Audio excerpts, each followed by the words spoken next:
नमस्ते सबैजनालाई। आज एससी को नतिजा आउने समाचारहरू जताततै आइ नै रहेको छ।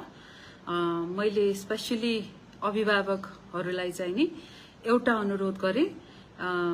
पहिला त कंग्रेचुलेसन्स, तपाईहरुले यत्रो वर्ष आफ्नो बच्चाहरूलाई स्कुल पठाउने सहयोग गर्ने सबै गरेर एससी को नतिजा आउने दिन छ। आफूले सोचे अनुरूप तपाईको छोराछोरीले ग्रेड ल्यायो भने भेरी गुड हैन, तर ल्याएन भने पनि हेर्नुस् यो अन्तिम परीक्षा त होइन, एउटा पहिलो। दोस्रो चाहिँ नि मेरो बच्चाको यति आयो उति आयो भनेर सामाजिक सञ्जालमा चाहिँ नि नपोस्ट्याइदिनु होला, मैले अनुरोध गरे। यसले अस्वस्थ प्रतिस्पर्धा पनि निम्त्याउँछ। त्यसपछि भाइ बहिनीहरू हैन, तपाईहरुले सोच्या जस्तै ग्रेड आयो भने त कंग्रेचुलेसन्स पनि भन्न चाहन्छु। र सबैभन्दा महत्त्वपूर्ण त तपाई 10 कक्षासम्म पुगेर 10 कक्षाको एक्जाम लिएर तपाईहरु अब एक्साइटेड पनि हुनुहुन्छ होला, नर्भस पनि हुनुहुन्छ होला, त्यो हेर्दै बसिराख्नु पनि भएको होला। तपाईको फोनमा कहिले आउँछ, पत्रिकामा कहिले आउँछ भनेर आज आउने कुरा छ हैन। आज नभए डेफिनेटली भोलि त आउँछ भाइ बहिनीहरू। तर आफूले सोचे अनुरूप तपाईको ग्रेड आएन भने धेरै टेन्सन चाहिँ नलिनुस् है। यो पहिला पहिला जस्तो यो एसएलसी भनेको द्याट्स इट भने जस्तो पनि होइन हैन।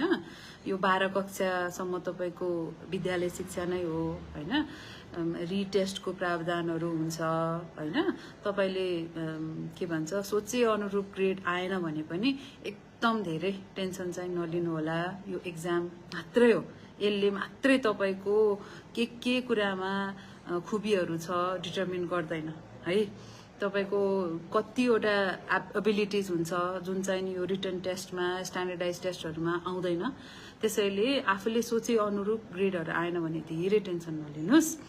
र अब 11-12 मा के गर्ने भनेर सोच्दै हुनुहुन्छ भने चाहिँ नि आफूभन्दा सिनियर हैन, मलाई के गर्नु मन छ त्यो हेरेर चाहिँ नि सब्जेक्ट चोइस गर्नु होला। All the best. तपाईहरुको रिजल्ट आउन लाग्छु, म एक्साइटेड भइराछु। र स्पेशली है भाइ बहिनीहरू धेरै टेन्सन नलिनुस्। तपाईलाई कहिलेकाहीँ तपाई यो आफूले सोचे जस्तो रिजल्ट आएन भनेर तपाई अपसेट हुनुहुन्छ, द्याट इज ओके।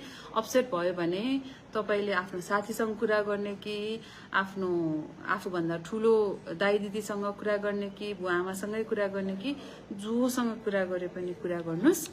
र यो सँगसँगै यो लाइफ पछि हामीले पोहोर साल एउटा काउन्सिलरसँग इन्टरभ्यू गरेका थियौं हैन। कसरी चाहिँ नि आफ्नो स्ट्रेस टेक केयर गर्ने त हैन। स्ट्रेसफुल हुन्छ, आफूले सोचे जस्तो रिजल्ट आएन भने त झन् स्ट्रेसफुल